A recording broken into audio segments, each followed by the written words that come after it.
창세기 35장. 하나님께서 야곱에게 말씀하셨다.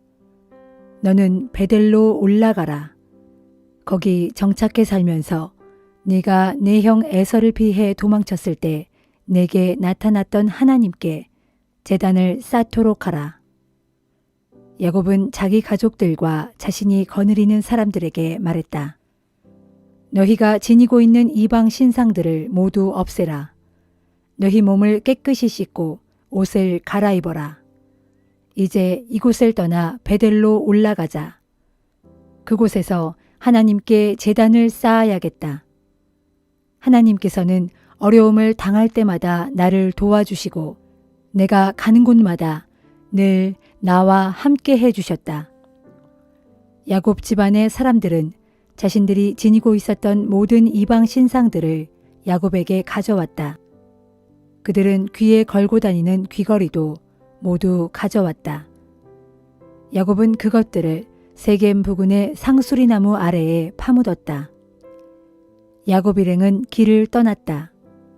인근의 성읍 사람들은 하나님을 두려워했기 때문에 야곱의 아들들을 감히 쫓아오지 못했다. 야곱 일행은 가나안 땅에 있는 루스, 곧 베델에 도착했다. 야곱은 거기서 제단을 쌓아 올리고는 그곳을 엘베델이라 불렀다. 그 까닭은 야곱이 형 에서를 피하여 도망칠 때 그곳에서 하나님께서 그에게 나타나셨기 때문이다. 그 무렵 리브가의 유모 드보라가 죽어 베델 남쪽의 상수리나무 밑에 묻히니 사람들이 그 나무를 알론 바굿이라 불렀다. 야곱이 밧단 아람에서 돌아온 후 하나님께서 야곱에게 다시 나타나셔서 그에게 복 주셨다. 하나님께서 야곱에게 말씀하셨다. 내 이름은 야곱이지만 이제부터는 야곱이라고 부르지 않고 이스라엘이라 부를 것이다. 하나님께서는 그때부터 야곱을 이스라엘이라 부르셨다. 하나님께서 또 말씀하셨다. 나는 전능한 하나님이다. 너는 자식을 많이 낳아 번성하여라. 한 나라와 일련의 여러 나라들이 너에게서 비롯될 것이다. 네 후손 가운데서 왕들이 나올 것이다. 내가 아브라함과 이삭에게 준 땅을 네게 주리라. 네 뒤에 태어날 네 후손들에게도 그 땅을 물려줄 것이다. 하나님께서는 그 말씀을 하시고 야곱을 떠나가셨다. 야곱은 하나님께서 자기에게 말씀하시던 곳에 돌로 기념비를 세우고 그 위에 포도주를 부은 다음 또 기름을 부었다. 야곱은 자신이 하나님과 이야기를 나눈 그곳을 베델이라고 불렀다. 야곱 일행은 베델을 떠나 여행을 계속했다. 에브랏이 얼마 남지 않은 곳에서였다. 라헬이 해산할 때가 다 되어 몹시 고통스러워했다. 라헬은 아기를 낳느라 너무나 괴로워했다. 마침내 산파가 라헬에게 말했다. 라헬, 두려워하지 마세요. 또 아들을 낳으셨어요. 하지만 라헬의 혼은 육체를 떠나가고 있었다. 라헬은 숨을 거두면서 그 아들의 이름을 베논이라 불렀다. 하지만 아이의 아버지 야곱은 그 아들의 이름을 베냐민이라고 불렀다. 라헬은 죽어서 에브랏, 곧 베들레헴으로 가는 길가에 묻혔다. 야곱은 라헬의 무덤 앞에 돌기둥을 세웠다. 그 돌기둥은 오늘날까지도 남아있다. 이스라엘은 길을 떠나 에델 망대 건너편에 장막을 쳤다. 이스라엘이 그 땅에서 살고 있을 때 르우벤은 자기 아버지의 소실인 비라와 잠자리를 가졌고 이스라엘도 그 일을 듣게 되었다. 야곱에게는 12아들이 있었다. 레아가 낳은 아들로는 야곱의 맏아들 르우벤, 그 아래로 시므온, 레위, 유다, 이사갈, 스불론이 있었다. 라헬이 낳은 아들로는 요셉과 베냐민이 있었고 라헬의 몸종 비라가 낳은 아들로는 단과 납달리가 있었다. 레아의 몸종 실바가 낳은 아들로는 갓과 아셀이 있었다. 이들이 야곱의 아들들인데 모두 밧단 아람에서 태어났다. 야곱은 기럇 아르바 근처에 있는 마므레로 자기 아버지 이삭을 찾아갔다. 헤브론에 있는 그곳은 아브라함과 이삭이 살았던 곳이었다. 이삭은 그때 180세였다. 이삭이 늙고 기력이 없어 목숨이 다하자 죽어서 조상들 곁으로 돌아갔다. 이삭의 두 아들 에서와 야곱이 아버지를 장사 지냈다.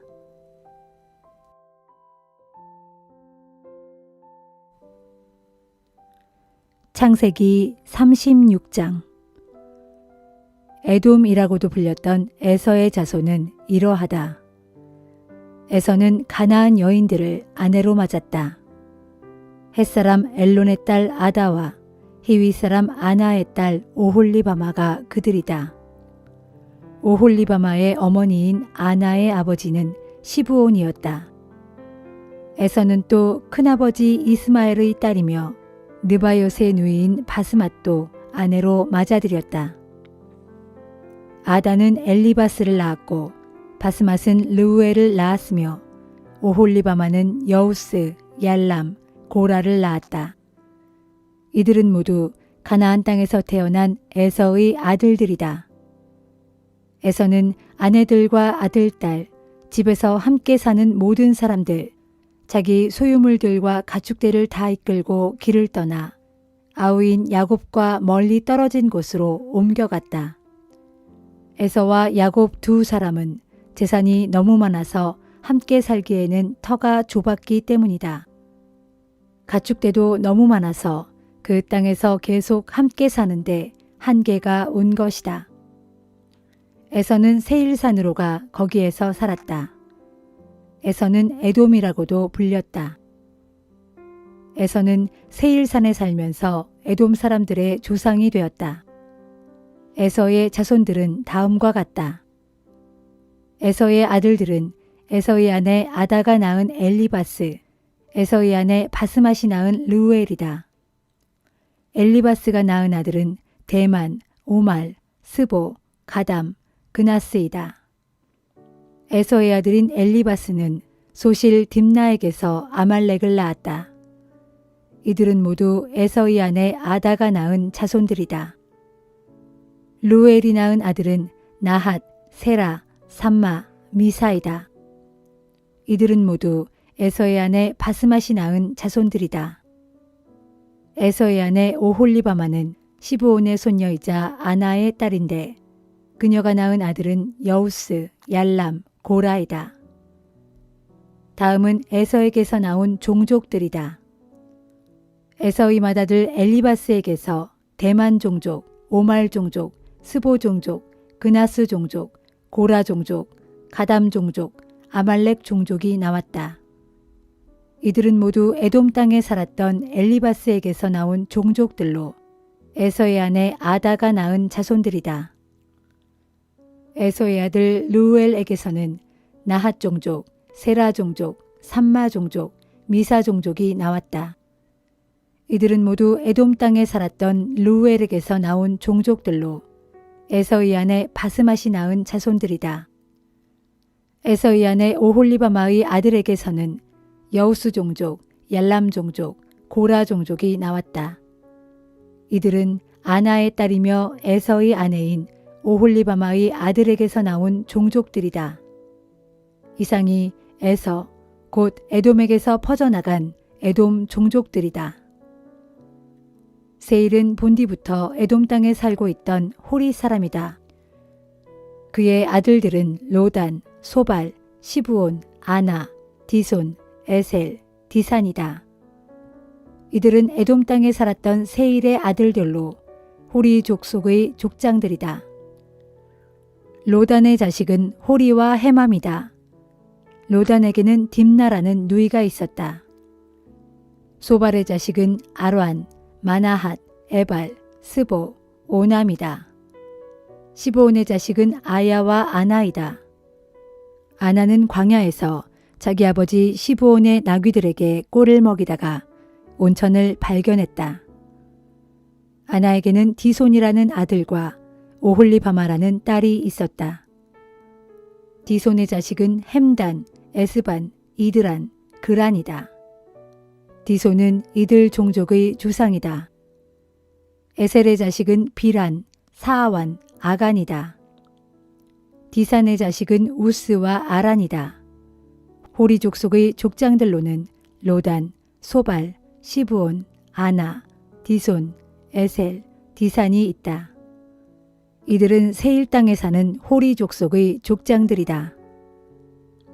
이스라엘에 아직 왕이 있기 전에 에돔 땅을 다스린 왕들은 다음과 같다. 부올의 아들 벨라가 에돔을 다스렸다. 그의 성읍은 딘하바였다. 벨라가 죽자 보스라 사람인 세라의 아들 요밥이 뒤를 이어 왕이 되었다. 요밥이 죽자 대만 지방 출신의 후삼이 뒤를 이어 왕이 되었다.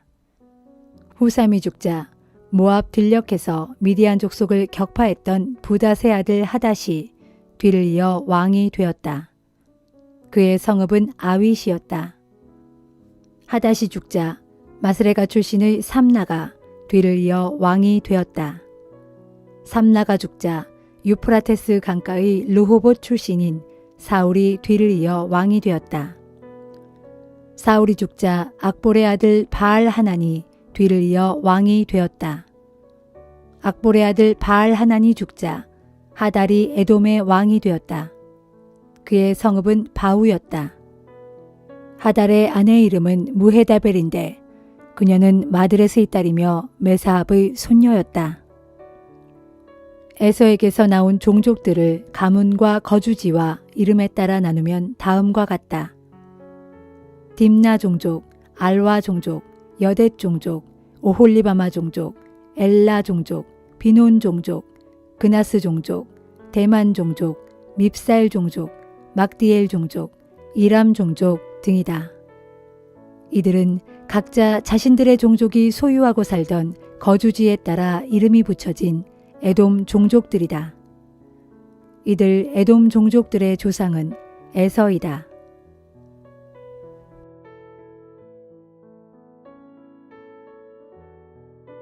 마가복음 6장.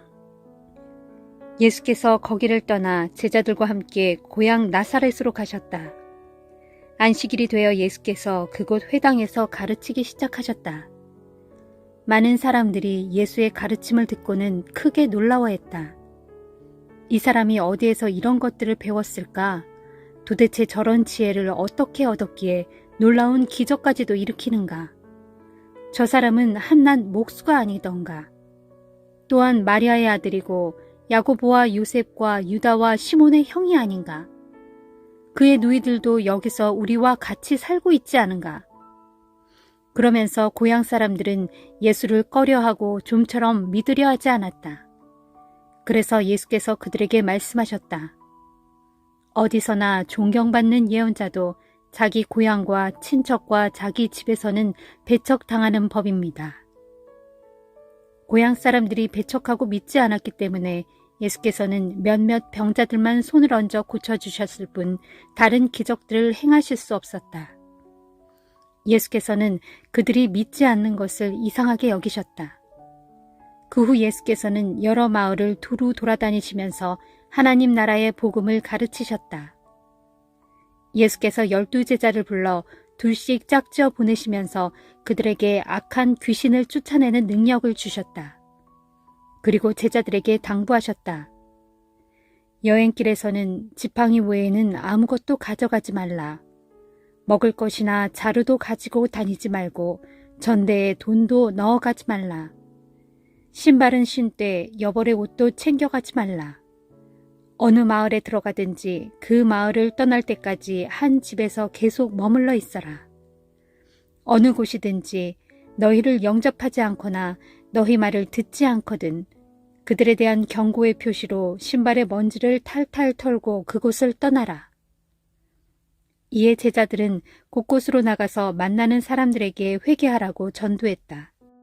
또 제자들은 귀신들을 쫓아내고 병자들에게 기름을 발라주어 낫게 해주었다. 예수에 대한 소문이 널리 퍼지자 분봉왕 헤롯도 그 소문을 들었다. 어떤 이들은 세례 요한이 다시 살아나서 돌아온 것이 틀림없다. 그래서 그 사람이 그런 기적들을 행할 수 있는 것이다 라고 말하고 다녔고, 또 어떤 이들은 그 사람은 예언자 엘리야다 라고 말하였고, 또 더러는 그 사람은 옛 예언자들 가운데 한 사람과 같다 라고 말하였다. 이 같은 소문을 들은 헤롯은 그 사람은 내가 목을 벤 그 세례 요한이 다시 살아난 것임에 틀림없다 라고 말하였다. 일전에 헤롯은 세례 요한을 붙잡아 오게 한 뒤 감옥에 가둔 일이 있었다. 그것은 헤롯이 자기 동생인 빌립의 아내 헤로디아를 자기 아내로 삼자 세례 요한이 헤롯에게 그 일은 잘못된 일이요 하면서 이빠른 말을 해왔기 때문이었다. 그래서 헤로디아는 세례 요한에게 앙심을 품고 그를 죽이려고 했지만 뜻을 이루지 못하고 있었다. 그것은 헤롯이 세례 요한을 의롭고 거룩한 사람으로 알아 그를 두려워하여 은근히 보호해주고 있었기 때문이었다. 헤롯은 자기에 대한 세례 요한의 비난이 몹시 괴로웠지만 마음 깊은 곳에서는 그의 충고를 달게 받아들이고 있었던 것이다. 그러던 중 헤로디아에게 좋은 기회가 찾아왔다. 헤롯이 자기 생일을 맞아 고관들과 천부장들과 갈릴리 지역의 유지들을 모두 초청하여 큰 잔치를 베풀었다. 그 자리에 헤로디아의 딸이 나와서 춤을 추어 헤롯과 손님들을 기쁘게 해주었다. 그러자 헤롯이 그 소녀에게 말하기를 내 소원이 무엇이냐 무엇이든 말해보아라. 나라의 절반이라도 원한다면 내가 떼어주겠다라고 공개적으로 약속했다. 그 소녀는 바깥으로 나가서 자기 어머니 헤로디아에게 무엇을 달라고 하면 좋겠느냐고 물었다. 그러자 헤로디아는 세례 요한의 머리를 달라고 하라고 시켰다. 소녀는 급히 왕에게로 돌아와 어머니가 시킨 대로 요청하였다. 지금 즉시 세례 요한의 머리를 쟁반에 담아서 제게 주세요. 그 말을 듣고 왕은 마음이 심히 괴로웠다. 하지만 많은 손님들 앞에서 공개적으로 행한 약속인지라 소녀의 요청을 안 들어줄 수도 없었다. 결국 헤롯은 세례 요한의 목을 베어오라고 명령했다. 그러자 경비병이 감옥에 가서 세례 요한을 죽인 후 그의 목을 쟁반에 담아서 소녀에게 주자 소녀는 그것을 자기 어머니에게 갖다 주었다. 세례 요한의 제자들이 이 소식을 듣고 달려와서 스승의 시체를 거두어다 장례를 치렀다. 사도들이 전도 여행에서 돌아와 자기들이 행한 일과 가르친 것들을 낱낱이 예수께 말씀드렸다. 그때 예수께서 사도들에게 말씀하셨다. 여기를 떠나 잠시 한적한 곳에 가서 쉬도록 하자. 그것은 찾아오는 사람들이 너무도 많아서 예수와 제자들이 식사조차 제대로 할 겨를이 없었기 때문이었다. 예수와 제자들은 배를 타고 한적한 곳을 향해 떠났다.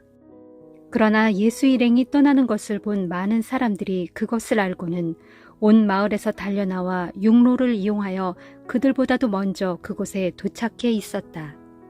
배에서 내린 예수께서는 많은 군중에 모여 있는 것을 보시고 그들을 목자 없는 양처럼 불쌍히 여기셔서 여러 가지로 많은 가르침을 베풀기 시작하셨다. 날이 저물어가자 제자들이 예수께 와서 말하였다. 선생님, 이곳은 외딴 곳이고 또 시간도 너무 늦었습니다. 그러니 사람들을 근처 마을이나 농가로 보내 저마다 음식을 사 먹도록 하는 것이 좋겠습니다. 그러나 예수께서 제자들에게 말씀하셨다. 아니다. 너희가 그들에게 먹을 것을 주어라. 그러자 제자들이 당황하며 대답했다. 무엇을 가지고 그들을 먹인단 말입니까? 이 많은 사람들이 먹을 만큼 사오려면 좋기 200데나리온은 있어야 합니다. 예수께서 제자들에게 물으셨다.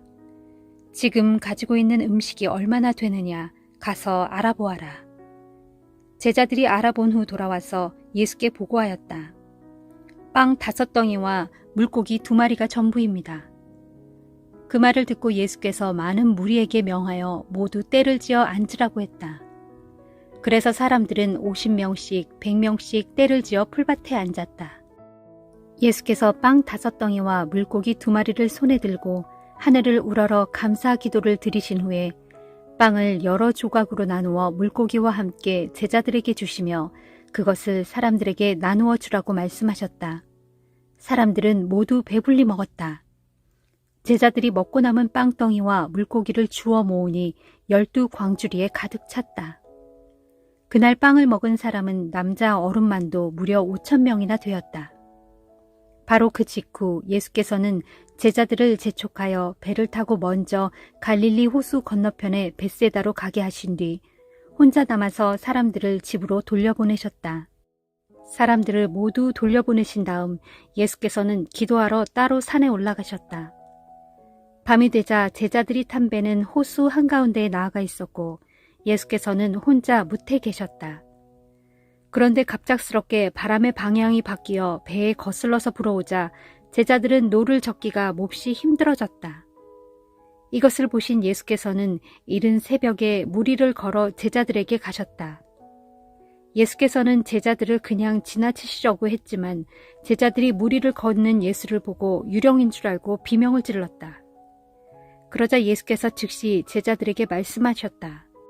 안심하라, 나다. 두려워하지 말아라. 예수께서 제자들이 탄 배에 오르시자 바람이 뚝 그쳤다.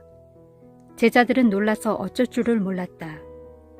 제자들은 예수께서 빵을 먹이신 놀라운 기적을 보고서도 마음이 무뎌져서 아직도 예수가 어떤 분인지를 깨닫지 못하고 있었다. 예수 일행은 갈릴리 호수를 건너 게네사렛 땅에다 배를 댔다.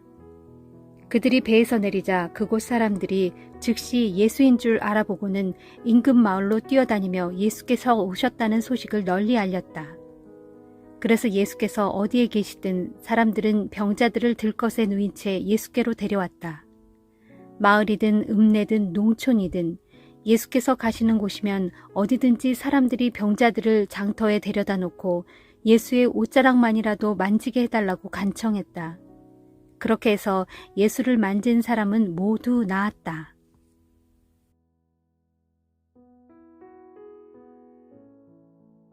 욥기 2장. 하루는 하나님의 아들들이 와서 주 앞에 모여 서 있었는데 사탄도 와서 그들과 함께 주 앞에 서 있었다. 주께서 사탄에게 물으셨다.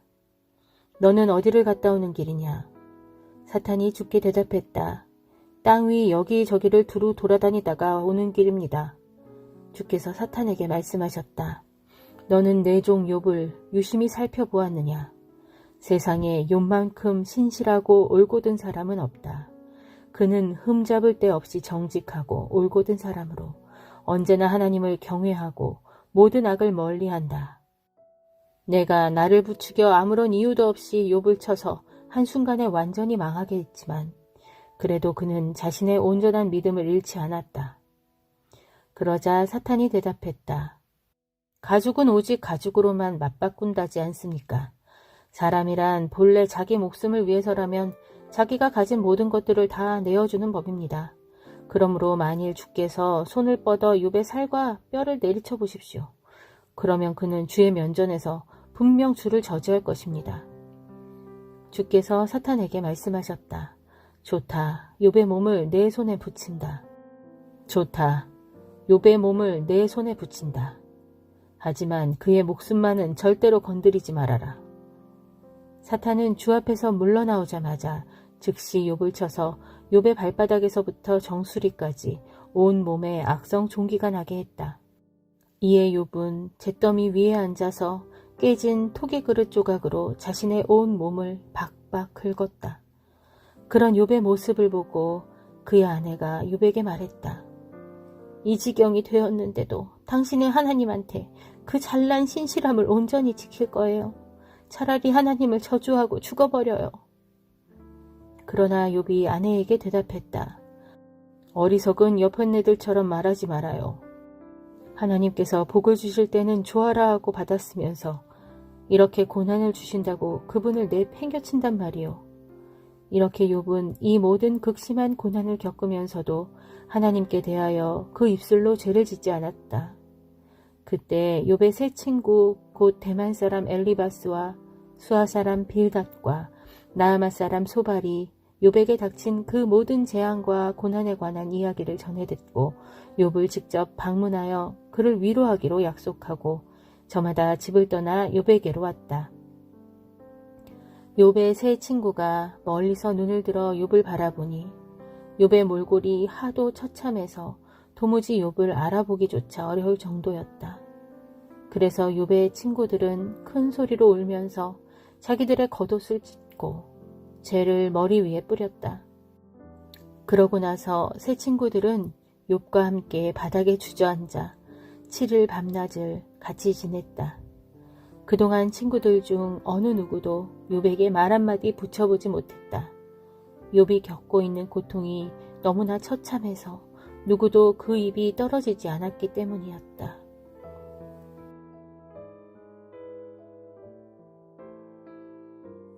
로마서 6장. 그러면 이제 우리가 어떻게 말해야 하겠습니까? 하나님의 은혜가 더욱 커질 수 있도록 죄를 계속해서 지어야 하는 것입니까? 절대로 그럴 수 없습니다. 죄에 대해서는 이미 죽은 상태인데 우리가 어떻게 죄 가운데서 그대로 살 수 있단 말입니까? 우리 모두는 세례를 받아 그리스도 예수와 연합하여 하나가 되었으므로 예수의 죽음과도 연합하여 역시 하나가 되었습니다. 여러분은 이것을 알지 못합니까? 그러므로 우리는 세례를 받음으로써 그리스도와 연합하여 그분과 함께 묻힌 것입니다. 이것은 그리스도께서 하나님 아버지의 영광에 힘입어 죽은 자들 가운데서 살아나신 것처럼 우리 또한 죽음을 이기고 새 생명 가운데서 살게 하려는 것입니다. 우리가 그리스도와 연합하여 그분과 하나가 됨으로써 그리스도께서 죽으실 때 우리도 함께 죽은 사람이 되었다면 부활에 있어서도 우리는 또한 부활하신 그분과 하나가 될 것임이 분명합니다. 우리의 옛 자아가 그리스도와 함께 십자가에 못 박혀 죽은 것은 죄의 얽매인 몸을 또한 죽여서 더 이상은 죄의 노예가 되지 않게 하려는 것임을 우리는 압니다. 그런 까닭은 죽은 사람은 이미 죄의 세력으로부터 해방된 것이기 때문입니다. 우리가 그리스도와 함께 죽었다면 우리는 또한 그분과 함께 다시 살아날 것임을 분명히 믿습니다. 우리가 알기로 그리스도께서 죽음에서 살아나셨으므로 다시는 죽지 않으실 뿐만 아니라 죽음이 더 이상 그분을 지배하지 못합니다. 그리스도께서 죽으신 것은 죄에 대하여 단번에 죽으신 것이고 그리스도께서 사시는 것은 하나님을 위해 영원히 사시는 것입니다. 여러분도 이와 같이 죄에 대해서는 죽은 자로 여기시고 하나님께 대해서는 그리스도 예수 안에서 산 자로 여기십시오. 그러므로 여러분은 삶과 죄가 여러분의 죽을 육신을 지배하지 못하게 해서 여러분이 육신의 정욕에 굴복하는 일이 없도록 하십시오. 여러분은 육신의 한 부분이라도 죄에 내맡겨 죄의 도구가 되게 해서는 안 됩니다. 도리어 죽은 자들 가운데서 살아난 사람들답게 여러분 자신을 하나님께 바쳐야 합니다. 그래서 하나님께서 여러분의 몸의 모든 부분을 의의 도구로 사용할 수 있도록 하십시오. 죄가 다시는 여러분의 주인이 될 수 없습니다. 이제 여러분은 율법 아래에 있는 것이 아니라 은혜 아래에 있기 때문입니다. 그러면 어떻게 해야 하겠습니까? 우리가 율법 아래에 있지 않고 은혜 아래에 있기 때문에 죄를 지어도 상관없다는 말입니까? 절대로 그렇지 않습니다. 여러분이 자기를 누군가에게 맡김으로써 그의 종이 되어 그를 섬기면 여러분은 여러분이 섬기는 그 사람의 종이 되는 줄을 알지 못합니까? 여러분은 죄에 자신을 맡김으로써 죄의 종이 되어 죽음에 이르거나 아니면 하나님께 순종하는 데 자신을 맡김으로써 의에 이르게 됩니다. 그러나 하나님께 감사할 일은 여러분이 이전에는 죄의 종으로 살아왔지만 이제는 진심으로 하나님의 말씀에 순종하게 됨으로써 이제 여러분이 죄로부터 해방되어 의의 종이 되었다는 사실입니다. 여러분의 육신이 연약하므로 나는 이것을 사람의 방식대로 쉽게 풀어 설명합니다. 여러분이 이제껏 여러분의 몸을 더럽고 사악한 것들에 내맡겨 죄의 종으로 살아온 것처럼 이제는 여러분의 몸을 의의 종으로 들여 거룩함에 이르도록 하십시오. 여러분이 죄의 종으로 살아갈 때는 의로움 따위에는 아무 관심도 없었습니다. 그런데 그런 삶의 결과가 어떠했습니까? 지금은 그런 삶을 부끄러워하지 않습니까? 그렇습니다. 그런 생활은 여러분을 죽음에 이르게 할 뿐입니다. 그러나 이제 여러분은 죄로부터 해방되어 하나님의 종이 되었고, 그래서 거룩한 열매를 맺는 삶을 살고 있습니다. 그리고 그런 삶은 여러분을 영원한 생명에 이르게 합니다. 죄의 대가는 오직 죽음입니다. 그러나 하나님께서 거저 주시는 선물은 우리 주 예수 그리스도 안에 있는 영생입니다.